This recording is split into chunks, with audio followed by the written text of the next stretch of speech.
बिहार का विलय कब होगा ये देखने वाली बात है। जनता दल यूनाइटेड के अधिकांश विधायकों में असंतोष है भैया। बिहार में दिखा, देश में दिखेगा, यही अपराध दिखेगा ना भाई। आपको उत्तर प्रदेश आके चुनाव लड़ना है, पता है कि भैया बिहार से लड़ेंगे जीतेंगे नहीं। सरकार जब से बदली है अपराध और ज़्यादा बढ़ गया कि अगर मुख्यमंत्री जी से बिहार नहीं संभलता तो उन्हें इस्तीफा दे देना चाहिए।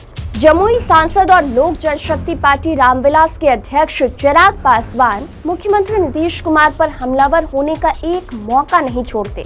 अभी तो उन्हें सीएम पर तंज कसने का एक और मौका हाथ लग गया है। दरअसल दादर नगर हवेली और दमन दीव से जेडीयू के 16 नेता बीजेपी में शामिल हो गए हैं। अब इस पर चिराग ने तंज कसते हुए साफ साफ कह दिया है कि अब बस बिहार ही बचा है और यहाँ भी जेडीयू का जल्द ही सफाया होने वाला है। व्यक्तिगत तौर पर उनकी बातचीत होती है तो पता चलता है कि बिहार में भी जेडीयू नेताओं में असंतोष है और बहुत जल्द जेडीयू का बिहार में काम तमाम हो जाएगा। देखिए, चिराग के टारगेट पर केवल और केवल नीतीश कुमार ही रहते हैं। ना तो कभी चिराग बीजेपी पर हमला बोलते हैं और ना ही आरजेडी पर।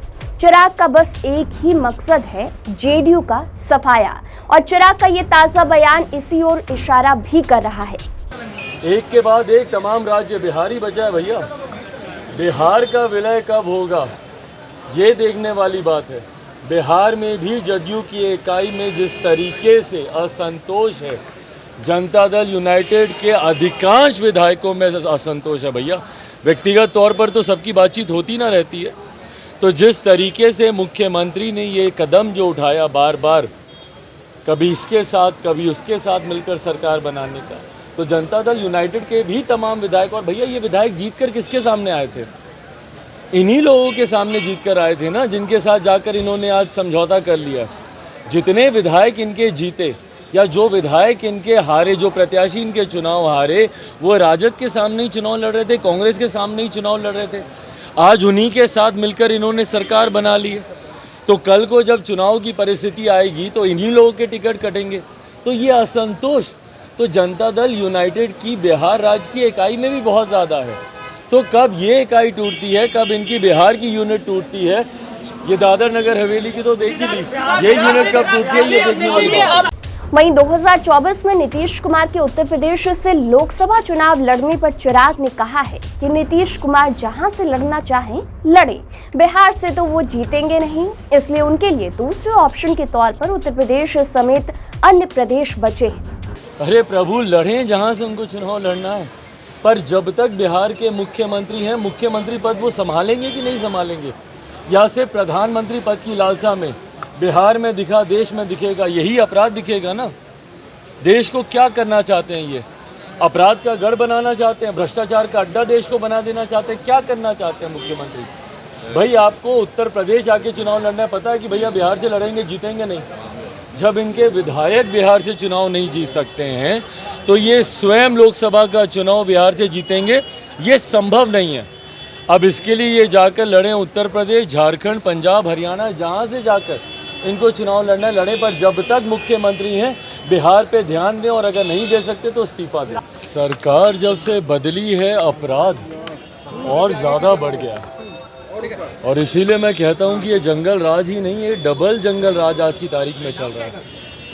अपराध की पराकाष्ठाओं में से एक है कल रात वाली घटना, बेगूसराय की घटना।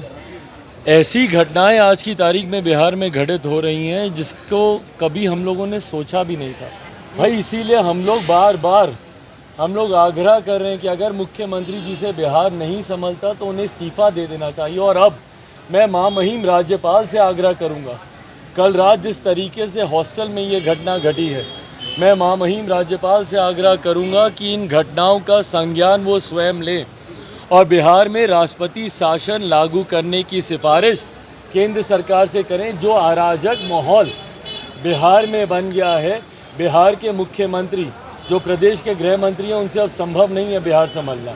वहीं आपको ये भी बता दें कि चिराग अपनी पार्टी को मजबूती देने के लिए, अपनी पार्टी को मजबूत करने के लिए आने वाले 22 सितंबर से 3 दिवसीय प्रशिक्षण शिविर का आयोजन करने वाले हैं। ये प्रशिक्षण शिविर का आयोजन 22 से 24 सितंबर के बीच बिहार के राजगीर कन्वेंशन हॉल में होने जा रहा है। पार्टी की ओर से प्रशिक्षण शिविर का मुख्य उद्देश्य है कि आगामी चुनावों में पार्टी के कार्यकर्ताओं को प्रशिक्षित किया जा सके। प्रशिक्षण शिविर में 2000 से अधिक कार्यकर्ता शामिल होंगे, जिन्हें पार्टी के वरिष्ठ नेता और पार्टी के राष्ट्रीय अध्यक्ष चिराग पासवान कार्यकर्ताओं को अभी से ही चुनाव की तैयारियों में जुटने को लेकर प्रशिक्षण देंगे। प्रशिक्षण कार्यक्रम को लेकर तैयारियां एकदम जोरों पर चल रही है और इसी को लेकर चिराग आज पटना भी पहुंचे हैं। इस प्रशिक्षण शिविर में कार्यकर्ताओं को अपने क्षेत्र में विजन डॉक्यूमेंट और बिहार फर्स्ट, बिहारी फर्स्ट की जानकारी दी जाएगी। पार्टी के वरिष्ठ नेताओं के साथ साथ इस प्रशिक्षण शिविर में बाहर से भी पॉलिटिकल एक्सपर्ट्स को बुलाया गया है, जो कार्यकर्ताओं को चुनाव को लेकर तैयारियों में जुटने का प्रशिक्षण देंगे। अब कहा यह जा सकता है कि लोक जनशक्ति पार्टी रामविलास आगामी चुनाव को लेकर अभी से ही तैयारियों में जुट गई है। लोक जनशक्ति पार्टी रामविलास के द्वारा जो जानकारी मिल रही है उसके अनुसार आगामी 2024 के लोकसभा और 2025 के विधानसभा चुनाव के मद्देनजर ये प्रशिक्षण शिविर का आयोजन किया जा रहा है। तो फिलहाल के लिए इस खबर में इतना ही। आप बने रहिए इंसाइड जुलाई के साथ। अब तक हमारे चैनल को सब्सक्राइब नहीं किया है तो सब्सक्राइब कर लें। वीडियो अगर आप फेसबुक पर देख रहे हैं तो हमारे फेसबुक पेज को लाइक फॉलो कर लें।